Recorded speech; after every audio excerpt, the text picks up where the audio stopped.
Good morning, everyone.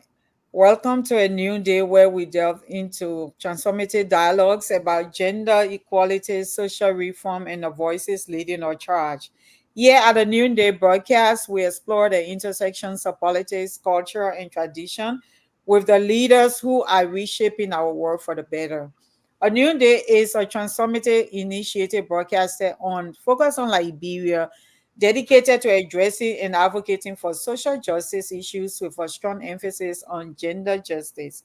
The program aims to shift societal attitudes and instill a culture of respect and equality through its broadcast. For our community engagement, every episode we engage thought leaders, change makers in a community to share insights, stories, and strategies that promote gender equality and integrate these principles into governance and cultural practices. Our Noonday also advocates for justice, addresses critical issues related to gender justice, and aims to influence policy changes and raise public awareness. I'm your host, Priscilla Mambella. um, so Focus on Liberia main studio is in Georgia, but a new days is in Arizona. Therefore, I'm beginning today's broadcast with land acknowledgement to the natives of Phoenix, Arizona. Uh, but for today's conversation, it is based on a book titled Female Monarchs and Merchant Queens in Africa. This book is a compelling exploration of African women in positions of power and authority throughout history, and it travels through time and across the African continent using a series of case studies to reframe and retell a narrative of African women from an African centered and gendered perspective. The author of the book challenges Western viewpoints by relying on African derived sources and methods, aiming to restore African women's voice and dignity and place them at the center of historical discourse. It is an insightful narrative and an influential contribution to understanding gender dynamics in African history. It is a valuable resource for anyone interested in women's history, feminism, and African studies. The author of this groundbreaking research work is Dr. Nwando Achebe, the Jack and Margaret Sweet Endowed Professor of History.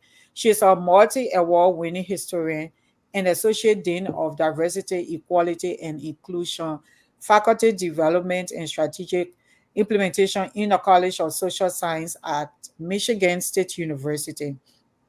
She's the founding editor in chief of the Journal of West African History, published by Michigan State University Press, a member of the executive board of the Association for the Study of the Worldwide African Diaspora, a past member of the African Studies Association Board of Directors, past co convenor of ASA's Women's Caucus, co director of the Christy and Chino Achebe Foundation, and co CEO of Achebe Masterworks. Dr. Achebe received her PhD from the University of California, Los Angeles in 2000. Then in 1996 and 1998, she received as a Ford Foundation and Fulbright Hayes Scholar in Residence at the Institute of African Studies and History Department of the University of Nigeria in Soka. She was also a 2000 Woodrow Wilson Women's Study Fellow. Her research interests involve the use of oral history in a study of women, gender, and sexuality in Nigeria.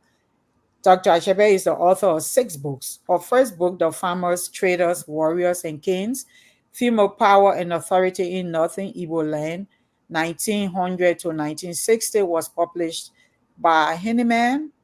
Achebe's second book, The Female King of Colonial Nigeria, and is winner of three book awards.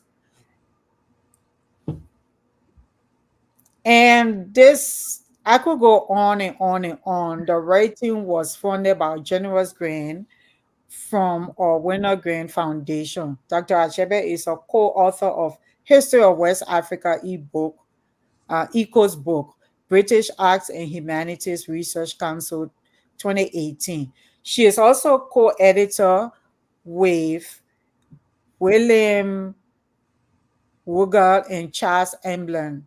She is co-editor with a lot of different great award, doing great things in the world, people and organizations.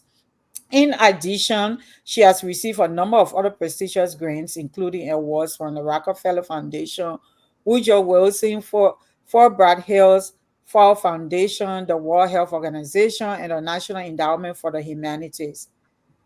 She has given over 100 invited keynote lectures and talks on 4 continents in universities in the US, the UK, Portugal, Italy, Spain, Germany, the Gambia, Sierra Leone, Nigeria, Ghana, Kenya, South Africa, and China.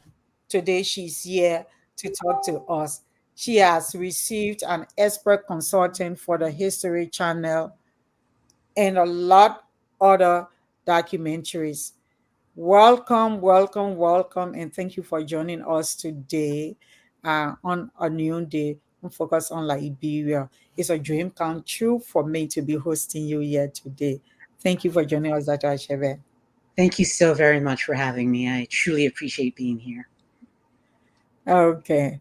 All right. So I know you like to start with your preface. So if you want to go ahead and do that, then we can get into a few questions for the short time we have you. Wonderful. Thank you so very much. I would like to start by reading the preface of my book, Female Monarchs and Merchant Queens in Africa. And the preface is entitled, Until Lions Have Their Own Historians, the story of the hunt will always glorify the hunter. Africanizing history, feminizing knowledge. Whose histories, whose stories, whose archives?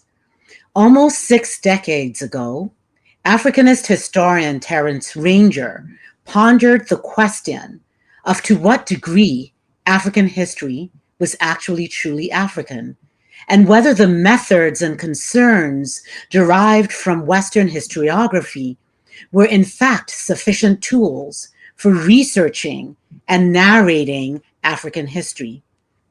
This issue remains a foremost concern of many African-born researchers such as myself, who continue to question the manner in which African worlds and have historically and contemporarily been reconstructed. We are cognizant of the fact that Africa was the site of some of the worst external abuses, a reality which resulted in a production of knowledge that has almost exclusively been shaped by these influences. We also share concerns regarding the ability of Africans to tell their own stories on their own terms, free from Eurocentric biases. We are especially concerned about this because the inconceivable and arbitrary violence born out of slavery and colonial discourse has produced an African canon that is as dehumanizing and silencing as brute force.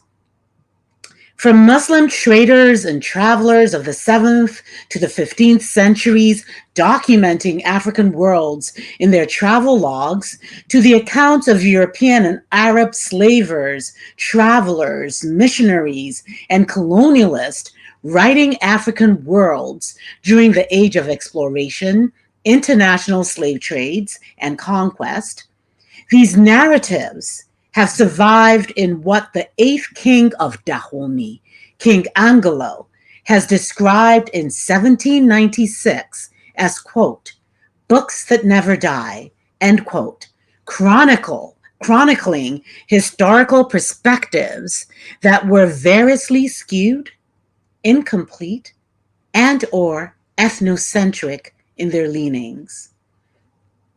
It is these narratives that have propelled the very nature of Africanist scholarship in the present day. Again, I ask, whose stories, whose histories, whose archives? Given this historic reality, I have responded to the challenge of Africanizing and feminizing knowledge by attempting to restore voice and dignity to a people beset with memories of having been reduced to objects by slavers and colonial oppressors. I have done this by reframing and retelling the African gendered narrative in solidly African centered and gendered terms. The end result is a body of scholarship, 6 monographs, and a slew of journal articles and book chapters that is unapologetically African centered. I have not rested easy with simply writing back at the received African canon. I have also, for the past 30 years, dedicated my career to honing my teaching of African history in the U.S. college classroom. At Michigan State University, I have developed and taught several award-winning undergraduate level courses on Africa, courses in which I have disseminated African-centered knowledge about Africa to thousands of young and inquiring minds. In this context, I see myself as a missionary in reverse, one whose job it is to teach African worlds on their own terms, a person whose job it is to teach Africa in the ways that Africans themselves conceptualize their histories and their worlds. And the end result of this pedagogical odyssey are histories that do not always fit neatly into Western-defined models of historical writing, understanding, and interpretation. Take, for instance, the fact that Africans do not necessarily conceptualize their histories in exclusively linear and strictly chronological terms.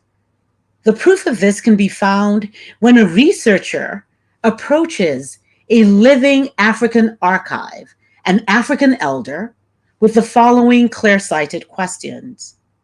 What year did a particular event occur? Or, how old are you? These questions may seem simple and straightforward, and thus could be expected to elicit simple and straightforward answers. But no sooner does the elder respond that he or she does not know what year the incident happened, or what worse still, shares with the said researcher that he or she is about 150 years old, then said researcher realizes that he or she has not asked the right questions. The right questions, the African-informed questions, should not be in what year did a particular event occur or how old are you. They instead should be framed to discern what might have been happening historically around the time of the event or the elder's birth. Questions such as these would be sure to elicit more precise answers, answers such as the following. The event occurred when daytime became nighttime. Read, during the coming of the locust. Or, I was born during the time of the great destroyer. Read, during the great influenza. Again, I ask, whose questions, whose archives, whose answers? For informed inquiry elicits informed answers and interpretations.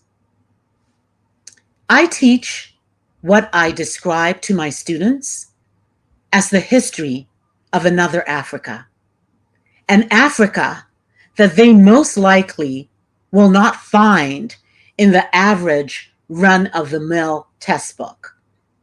But it is the Africa that I know intimately, that I breathe, that I love. It is the Africa of my mother, my grandmother, and all the African women who have, during my past 30 years of researching and writing African gendered worlds, entrusted me with their stories. It is an African history that continental Africans recognize and see themselves in. These are our stories, our histories, our archives. Thank you. Wow, wow, wow. Thank you so much. Oh my God.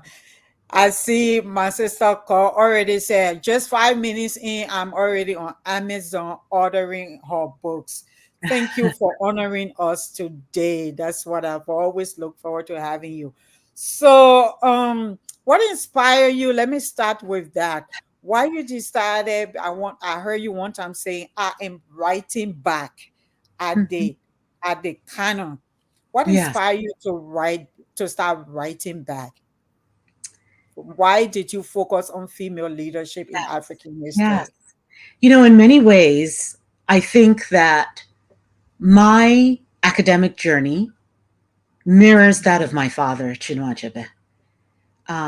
When I think about his trajectory and how he was forced to write back at a so called African literary canon that did not represent us as Africans.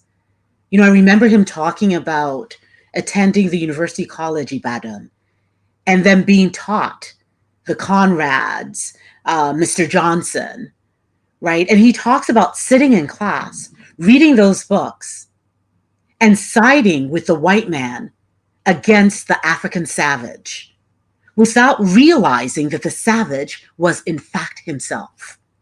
And it was at that point that he realized that literature was not innocent and that literature could turn you against yourself. In fact, he said he hated those savages without realizing that they were, in fact, him. And so he realized that the only way to counter knowledge is to write your own stories. Hmm. And that's what got him on the journey of creating African stories.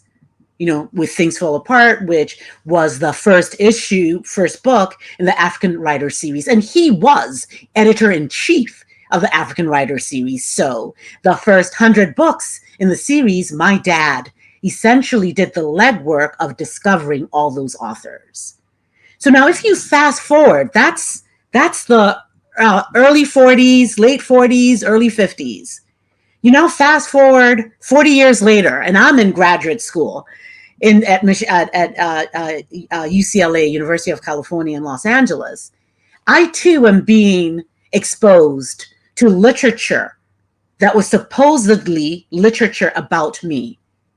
Books that had titles and journal articles that had titles like Beast of Burden, The Subordination of Swanan Women. And we would read those books and those articles, and I would get so mad because I said to myself, how dare these Western scholars look at African women and call us beast? Who the heck are these beasts of burden? These beasts of burden are certainly not me. They are not my mother. They're not my grandmother. They're not any African woman that I intimately know. And so for me, instead of getting angry, just getting angry, because I did get angry, Mm-hmm. I also decided that the only way that I can make a substantial contribution was to write my own histories. And so that's the writing back at canon, turning canon upside down, right? I've never been one person that says that people who are not African can't write about Africa. You can, right? But what I'm quarreling with are some Eurocentric ways in which some scholars have written about Africa and have come up with these analyses that make absolutely no sense. And so my journey from the get-go, why I chose African women, is I wanted to see myself in African women's history. And up until then, I had not seen myself in history. And I recognized all of these stories, all these histories of all these wonderful African women that had really not been documented the way that they should. And so it was at that moment that I said, I am going to write back at Canon. I will be producing an African women's and gender history that Africans like me, when they read it, they will recognize themselves in the history and say, you know what, even though this is about the Swanan women or this is about Egyptian women, I know that woman intimately. I know her life because her life reflects me. It reflects my mother. It reflects my grandmother. So that's really what spurred this journey for me, which is over a 30-year journey and counting. And I continue to craft the histories or her stories, like I like to say, of African women, um, gender, and sexuality. Okay. All right. So, what were some of the most significant challenges you faced while researching for this story? And I think I highlighted a part that I said, if you don't mind sharing some the relationship with your beloved dad and a loss of him, because some of us grew up reading his books. We had to read those and pass the WIAC. Yeah, But yeah, I remember that that. is if you want to share. Yes, the year that I took WIAC, Things Fall Apart was no longer on the curriculum, but it was on it Oh, okay. before. So I remember that No, very, it very. was on ours in Liberia. Yes, yes, yes, yes. Um, so in terms of you were asking about the methodology, right, and the journey, and also relationship with my Yeah, father. with your So person. I am a historian of women, gender, and sexuality, mainly in Nigeria, but I also work in Africa and all of Africa. This book, Female Monarchs and Merchant Queens in Africa, is my sixth book. It is the smallest book that I've written in terms of size. It is the Wow. cheapest book that I've written. So I'm very excited about this. Is one of the reasons I wanted to write it, is just that ability to write a book that was less than $20, that hopefully anyone who wanted to read about Africa could afford to buy. Most books, some of my books are 100 and something dollars. It's just really unfortunate that publishers don't publish our books at the level of that people can afford it. So this was one book that the then director of Ohio University Press had approached me to interest me in writing any book I wanted on African women. And I said to her, I would love to, if she would let me conceptualize this history in very African centered terms. And she said to me, that's the reason that I've asked you to do this. I want this to be authentically you and the way that you do research. And this is a book, like I said, even though it's very, very small, it's just 100 and something pages. It took years and years for me to write. It took probably about 5-6 years. I missed several deadlines. Because my world during this time had been turned upside down. And I write about it in my acknowledgments in the book. I Yeah. write about the fact that I lost my dad, who was my greatest cheerleader. And, during the time of writing as well, my spouse lost his vision and became blind. So those are two exceedingly traumatic events that happened to me at a particular time when I was writing this particular book. And because I was going through what I was going through, I had no voice. I couldn't write. So it took me dealing with my losses and taking time to recover from the trauma. I don't think you ever recover totally from the trauma of losing No, anybody, no. right? But certainly taking the steps in the right direction um, is when I started to regain my voice. It started coming back. And this particular book that I've written is one of the books that I'm most proud of because it was the hardest book to write. It was hard because I decided to focus on all of Africa. Most people, when they write about Africa, they just talk about sub Saharan Africa, Africa below North Africa, as though Egypt, Morocco, Algeria, and all of those other countries are not part of Africa. They've removed Northern Africa and put it in the Middle East. I am really agitating, against that and saying that those are African histories as well. And so this book takes us from Suit in Egypt all the way to Cape of Good Hope in South Africa. And what made it exceedingly challenging was there were so many histories to tell. How do I choose what deserves telling? What Mm, do I include? And what do yeah. I leave out? So that was very, very, very challenging. And I did the very best that I can. I don't think that you can write a history of all of African women, gender, and sexuality in 100 and something pages. I dare say you couldn't even do a good job in 1,000 pages.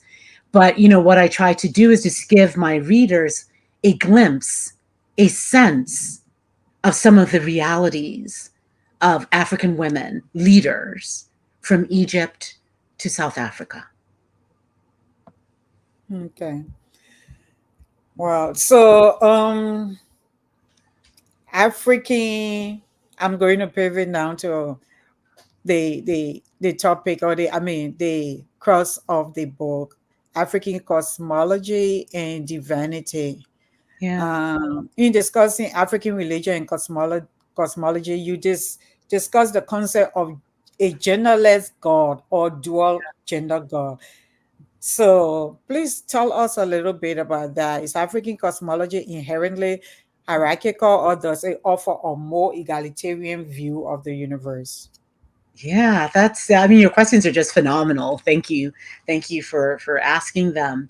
Let me start by saying that one of the most important contributions of my body of work, if I were to write my own obituary, and you're saying, what did Nwando Achebe contribute to knowledge? One of the things that I would say is that, I have challenged and revolutionized the way in which African women gender histories are conceptualized by arguing that you only tell part of African gender history by focusing exclusively on the human realm. In all African societies, Africans believe that there are two worlds in operation: the physical, which is the world that we're in, human, but there's a much more superior world. It is the spiritual or the unseen world. It is the world of the deities. That is the world of God, God the creator, who, yes, is neither male or female, because African cultures call for what I call the balancing of male and female principles. So there really isn't any African culture that I know where the supreme God is male. We tend to think of the supreme God as male because we have been left with evidence in Euro languages, right? And these languages, whether we are talking about English, right, we're a product of colonialism, whether it's the English language, German, whether it's Portuguese, whether it's French. Those languages are gender specific. African languages are not, right? They have the he, she. African languages don't. And so a lot of the writing that has survived have necessarily looked at gender in Africa from a very Western concept. And what I'm trying to do in my work is to say, no, we are going to be looking at African worlds from an African centered interpretation. And when we do that, what you do find is that the supreme God of creation is neither male or female. And so I term that God a genderless God, right? But you had talked about hierarchy. Yes, the African spiritual world is hierarchical. God created everything. God is too big to behold. So Africans do not worship God, the great God. They pay the great God high respect. Africans worship the lesser gods and goddesses who are phenomena of natural, are representative of natural phenomena. So you have, for instance, the god of thunder, god of lightning, goddess of the earth, goddess of the streams, for instance. So there is an inherent hierarchy where God is bigger, but you have the lesser gods and goddesses that Africans actually worship. And then through them, they're able to pay the big God high respect. Okay. Let's see whether we can squeeze a few things in. So, in short, the African worldview integrates the spiritual and gender dimension into daily life and governance. I want you to zero in on a on female principle. Could you explain what you mean by the term female and female spiritual principle within the Yes, context of the yeah? What yeah, do these concept how do these concepts influence the perception and roles of women in African history and spirituality? thank you. So I have theorized in a very African centered way, um, offered new theories about how to understand African gendered worlds, starting with the premise that you cannot separate the spiritual from the human. And therefore, in order to understand what was the role of women, now women are human beings, right? You and I are women, but there's more to what is considered female in Africa, right? And those things can be gods and goddesses, right? In the spiritual realm, it can be priestesses, it can be masked spirits that are female, right? We can't see those things. The rain queens, right? But what Mhm. we can do is theorize about what role do those spirits, do those forces occupy in the day to day reality and the day to day life of Africans. And so I've used the female principle to describe everything that is female in African society, right? So women, what women do as traders, farmers, warriors, queens, all of that is the female principle in the human realm. The female principle in the spiritual realm is the work of women as, work of female forces as goddesses, as ancestors, and anything female medicines, anything that is female. And I have argued that in my own work that the real leaders and rulers of African towns are in fact the spirits, and that human beings like you and I are only there to interpret the will of the gods. That is how intertwined these worlds are. You can't separate them. So you have spirits ruling, gods and goddesses ruling, and human beings interpreting that world. So, in my work, I talk about the spiritual political constituency, which is higher than the human. The human political constituency is that world of female monarchs, queens, queen mothers, female elders, right? And the spiritual political constituency is the world of gods, goddesses, ancestors, medicines, etc. And they all play a political role in society. Oh wow. Just there's just no sufficient time because you gotta leave. There was just a lot to talk about. So maybe just hurriedly gloss over this one if you can. To one of your presentations, someone was talking about how I think it was you that you disagree with the CIA number or something that state that the percentage of Africans who practice African religion is very small. Yes. Um, so can you just share light on that a little bit?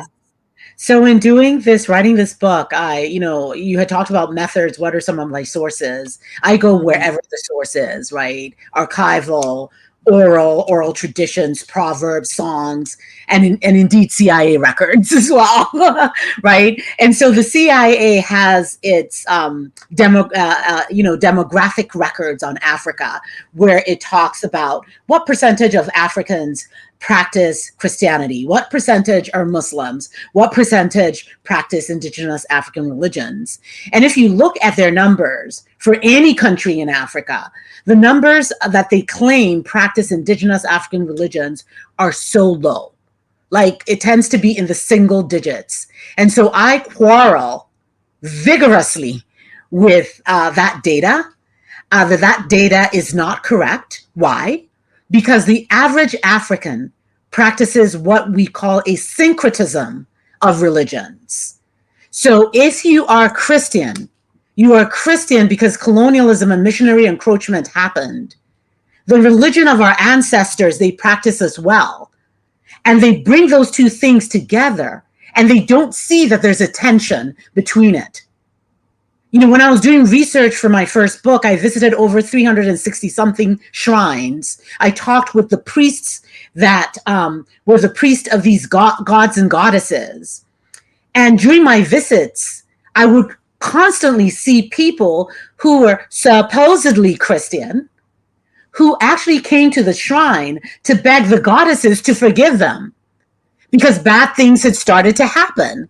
And so they bring sacrifice to say, oh, forgive me, I've neglected you. I was just attending church because my family, they're Christians and they wanted me to attend. And, stuff has not been going right. Now I'm coming back to worship you, mother deity, right? And so you see that throughout.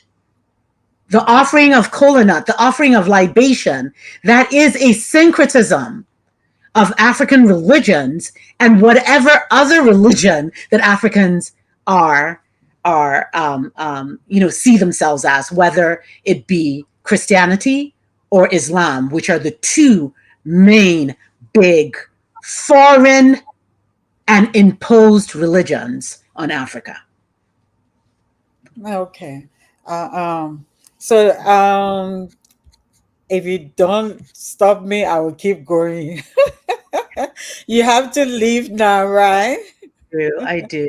I apologize for not being able to spend as much time as I wanted to, but if you have me back, I am happy to come back and we can do part Sure. two of this. But I truly, appreciate you having me, and appreciate being here. So thank you so very much. Of course, we must do the second part of this so that you can go into the political and economic, how the female principal and spiritual political constituency influence African politics and economics today. Yeah, I And would. yeah, how the Europeans came and just removed women from the political realm, the economic realm, and all of that, introduced the male god. Even before then, the Arabs. So, but we have to let you go, and then I'll get back to you on a time that we can plan for the future. Thank Thank you you so for much. joining us so much. This was already fascinating. Your work is inspiring, and I know it's a beacon of future generation. Thank you for being a change and for sharing your day with us. Thank Thank you you. so Thank you for joining us on this journey. I appreciate you so much. Thank you. All right. Okay, viewers. So I hope today's conversation will epiphanize us to see that a new day is not only about conversation, but a movement. A new day is a movement to elevate our voices and actively participate in shaping a world where gender equality isn't just an aspiration but a reality. As these as we continue this conversation, let's translate our voice into actions, our attitudes into policies, and today's struggle into tomorrow's triumph. Stand with us, raise your voice, and bring to life a new day for progress. Thank you for tuning in. For those of us who are still contemplating course of actions, remember on a new day we say change begins with a conversation, and every conversation brings us one step closer to a new dawn. Therefore, join us next time on a new day as we continue to explore and advocate for social reform and gender justice. Thank you for tuning in to a new day. See you in the next episode. It's a new day, y'all. Goodbye. We are Labira. Labira is our home. Labira people. Ilẹ̀ Yorùbá everyone. Labira oh. Ilẹ̀ Yorùbá everyone. Labira mi Labira. Oh, Labira.